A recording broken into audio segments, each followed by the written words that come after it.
சுயம்வரம் என்றும் சுயம்வரம்.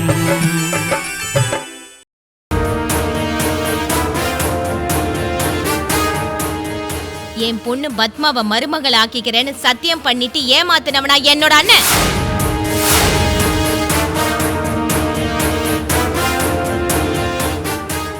சரி போனா போது உன் பொண்ணையாவது என் மருமகளை ஆக்கடானா அதையும் பண்ணாம திட்டி துரத்தினவனா என் அண்ணன்.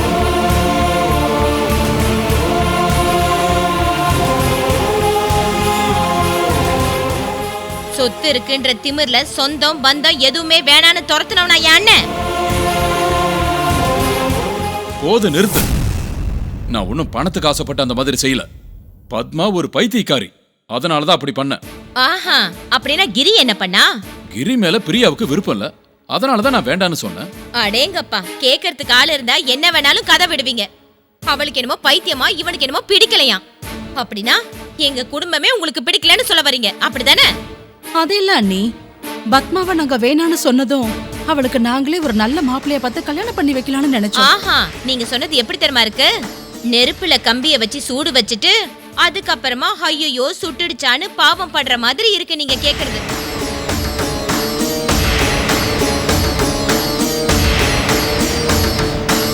ஏன் பொண்ணுக்கு கல்யாணம் பண்ணி வைக்கலாம்னு நினைச்சீங்களா?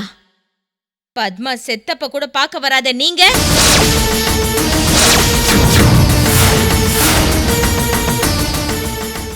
நீங்க அவளை பத்தி யோசிக்கிறீங்களா? பத்மா பத்மா இறந்துட்டாளா? என்ன சொல்ற போனா? அவ சாகல, சாகடிச்சிட்டீங்க. நீங்க எல்லாரும் சேர்ந்துதான் அவளை கொன்னுட்டீங்க. பாவம் பைத்தியக்காரி. மாமா மாமான்னு புலம்பிக்கிட்டே கடைசியில தூக்கு போட்டே செத்து போயிட்டா.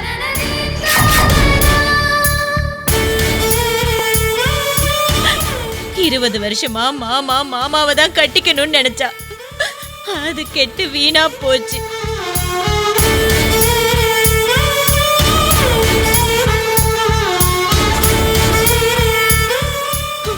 பண்டிகை அன்னைக்கு பண்டிகையை பார்க்காம பாட ஏறிட்டா.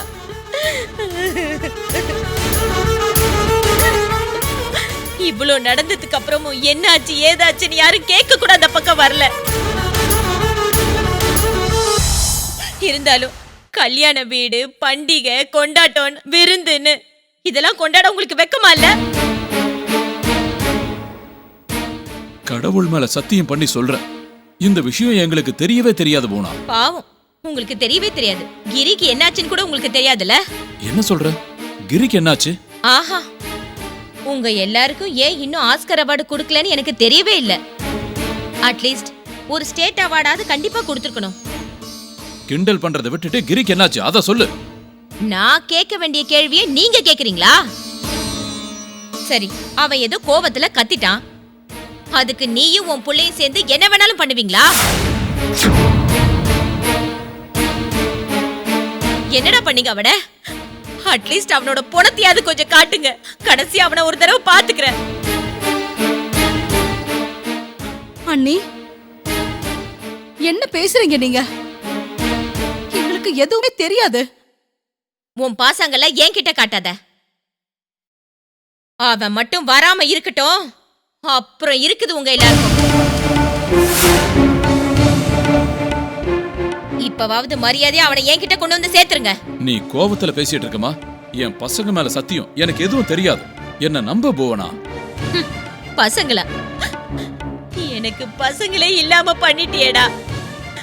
என் செல்ல மகளை அநியாயமா இப்படி கொன்னுட்டீங்களேடா.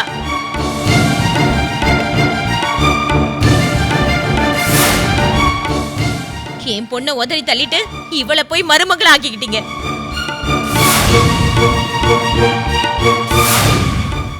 என்ன நடந்துச்சு? இருந்த நிலமும் போச்சு, ஆதித்யா இப்ப சாகுற நிலையில இருக்கான். இன்னும் குடும்பமே நடத்தலன்னு சொன்னீங்க. என் பொண்ண வேணான்னு சொல்லிட்டு இப்ப என்ன நீங்க வாழ்ந்துட்டீங்க? இங்க பாருங்க, இதுதான் என்னோட சாபம். உங்க மருமகளால தான் உங்களுக்கு அழிவே.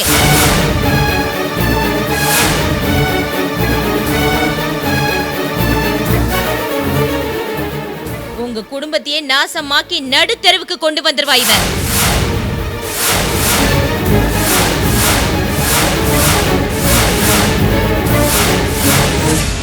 ஆமா, நுழைஞ்ச வீடு உருப்படாதுன்னு சொல்ற மாதிரி இவ உங்க வீட்ல நுழைஞ்ச நேரமும் அந்த ஆம பூந்த மாதிரி தான். உன் அக்காவோட சாபம் பழிக்காம போகாது. இவ ஒரு துரதிர்ஷ்டசாலின்னு உங்களுக்கு தெரிய வரும். நீங்க நல்லாவே இருக்க மாட்டீங்க. நிறுத்து.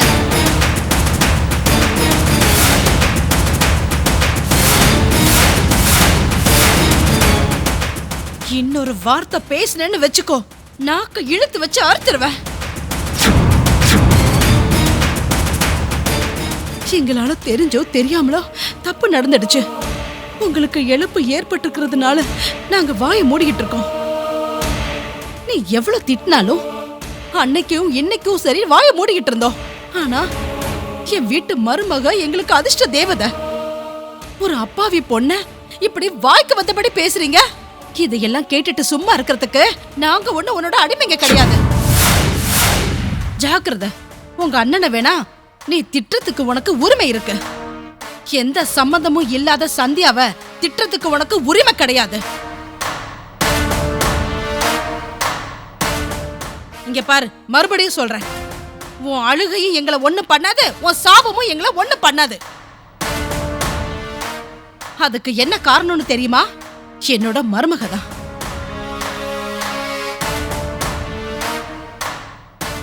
என் மருமக வந்த நேரம் ரொம்ப நல்ல நேரங்கிறதுனாலதான் என் பையன் இன்னும் உயிரோட இருந்துகிட்டு இருக்கான். அதுக்கு நாங்க ரொம்ப சந்தோஷப்படுறோம். நாங்க இப்படி சந்தோஷமா இருக்கிறதுக்கு காரணமே எங்க மருமக தான். இவளோட அதிர்ஷ்டம் தான் எங்களை காப்பாத்துது.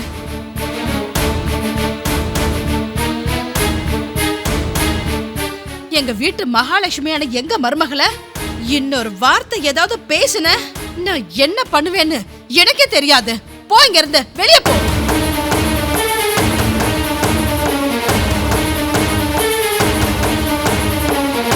எங்க வீட்டு மகாலட்சுமியான எங்க மருமகளை இன்னொரு வார்த்தை ஏதாவது பேசுன நான் என்ன பண்ணுவேன்னு எனக்கே தெரியாது. போ, இங்க இருந்து வெளியே போ.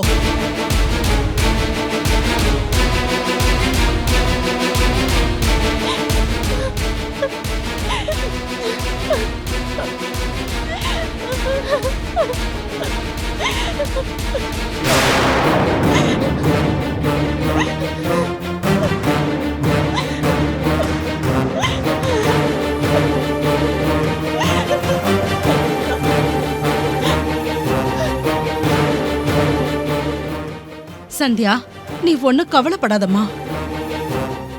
நாய் கொலைச்சா மட்டும் யானையோட மதிப்பு என்னைக்கும் குறையாதுமா. நீ எங்க வீட்டு மகாலட்சுமிமா. இதை எதையும் நீ மனசுல வச்சுக்காதம்மா.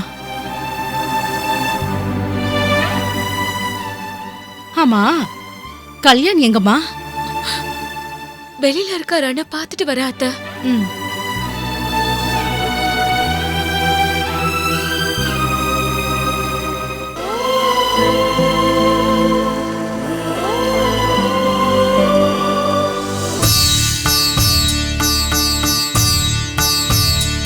கடவுளே, நான் உங்ககிட்ட என்னைக்கும் எதுவும் கேட்டதே இல்லை. எனக்கு கோவிலுக்கு போறதே சுத்தமா பிடிக்காது. நான் ஏதாவது தப்பு பண்ணிருந்தா என்ன மன்னிச்சிருங்க சாமி. ஆனா உன்னோட மகிமை என்னன்றது எனக்கு இப்பதான் தெரிய வருது.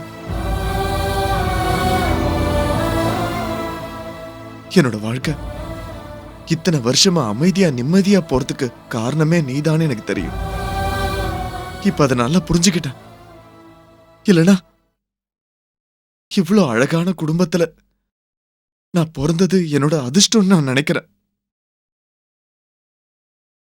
இவ்வளவு சொத்து, புகழ் இருக்கிற குடும்பம், அன்பான அப்பா அம்மா, அண்ணன், எல்லாத்தை விட என் பொண்டாட்டி சந்தியா, இது எல்லாமே நீ கொடுத்த வரம் தானே.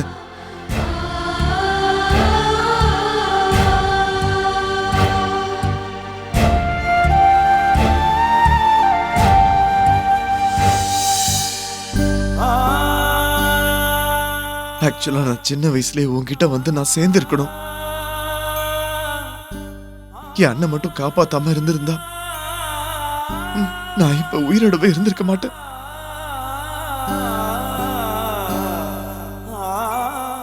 ஒருவேளை நீதான் என் அண்ணன் ரூபத்துல வந்து காப்பாத்தினியோன்னு நினைக்கிறேன். அப்படி மட்டும் நடக்கலன்னா இன்னைக்கு நான் மறுபடியும் செத்து போயிருப்பேன்ல.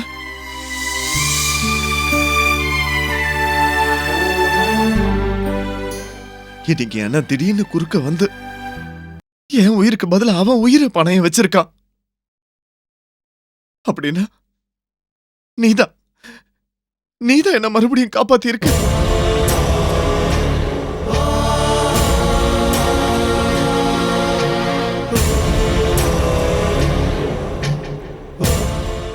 ஆனா என் அண்ணன் அங்க வாழ்வா சாவான்னு உயிருக்கு போராடிக்கிட்டு இருக்கா.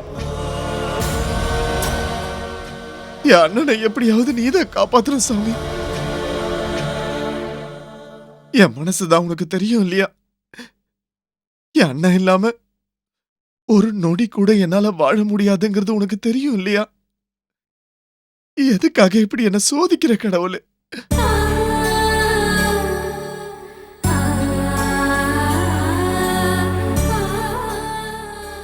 உனக்கு வேணும்னா என்னோட உயிரை நீ தாராளமா எடுத்துக்கலாம். என் பேரு, புகழ், சொத்து, பணம் நீ எல்லாத்தையும் எடுத்துட்டு போயிடு. ஆனா என் அண்ணனோட உயிரை மட்டும் எப்படியாவது காப்பாத்து.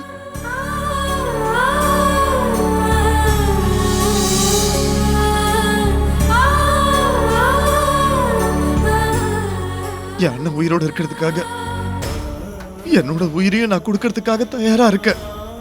அதை விட்டுட்டு என்னோட அண்ணன் இல்லாம நீ கொடுத்த இந்த வரம் எல்லாமே எந்த பிரயோஜனம் இல்லாம போயிடும்.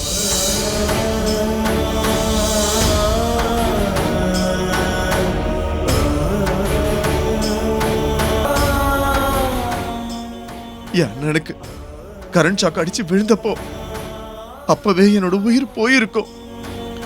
இப்போ என் அண்ணன் படுற நரக வேதனையை பார்க்கும்போது இப்பவே எனக்கு சாகனம் போல இருக்கு. கடவுளே, அண்ணனுக்கு ஏதாவது நடந்தா தாங்கிக்கிற சக்தி எனக்கு இல்ல. தயவு செஞ்சு அந்த மாதிரி தண்டனை எனக்கு கொடுத்துடாத.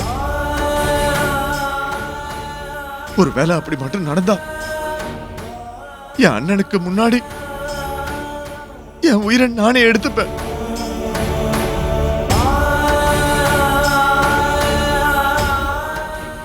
இத நான் மிரட்டலா சொல்லல. இது என்னோட முடிவு, அவ்வளவுதான்.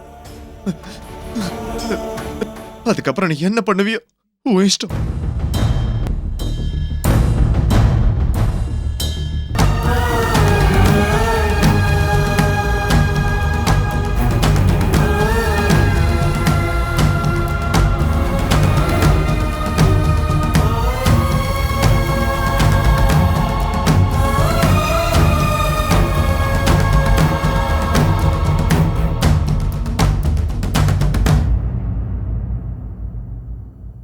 நடக்கிற கொடுமைகளை பத்தி மீடியாவில் எப்படி பேசுறாங்க பாத்தீங்களா? இத பத்தி நீங்க என்ன சொல்ல வரீங்க? சார், மீடியாவில் எப்பவுமே ஓவரா தான் சார் போடுவாங்க. நாம அந்த அளவுக்கு முக்கியத்துவம் கொடுக்க தேவையில்லை சார். நோ ஆஃபீஸர், இதை நான் ஒத்துக்க மாட்டேன். கிளிப்பிங்ஸ்லாம் பாத்தீங்களா? டெட் பாடியெல்லாம் பொய்யா?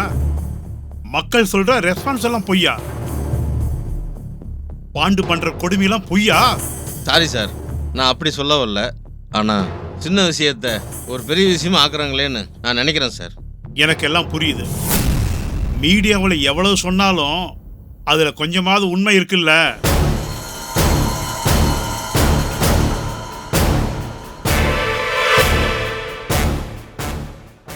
நியூஸ்ல கடைசியா சொன்னதை பத்தி நீங்க என்ன சொல்ல வரீங்க?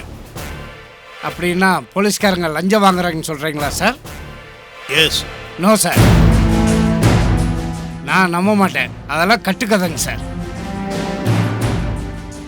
பார்க்கறேன், நீங்க சொல்லுங்க, அதெல்லாம் கட்டுக்கதையா?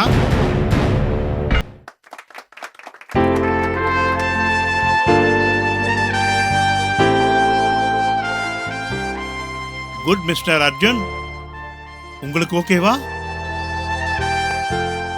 Thank you sir. நீங்க எனக்கு என்ன பொறுப்பு கொடுத்தாலும் அதை செய்ய நான் தயாரா இருக்கேன் சார். Very good. உங்களை பத்தி எனக்கு நல்லா தெரியும். நீங்க ஸ்பெஷலா எடுத்த ட்ரைனிங்கும் இதுக்கு கண்டிப்பா ஹெல்ப் ஆகும்.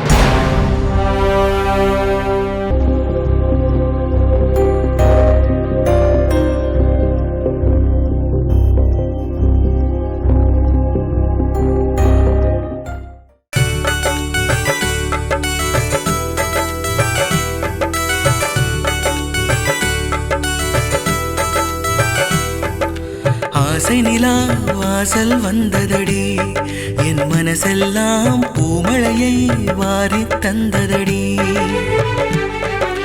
பூவனமாய் இதயம் மாறுதடி, என் அணுக்களிலே புது ராகம் வழிந்து ஓடுதடி. நான் தேடும் கீதம் இவள்தானா வேதம், துணை வந்தால் போதும் வாழ்வே சுகமாகும். சொர்க்கலோகம் என கண்டேன் பெண்ணே நான் உன்னை. சுயம்வரம் என்றும் சுயம்வரம், சுயம்வரம் என்றும் சுயம்வரம்.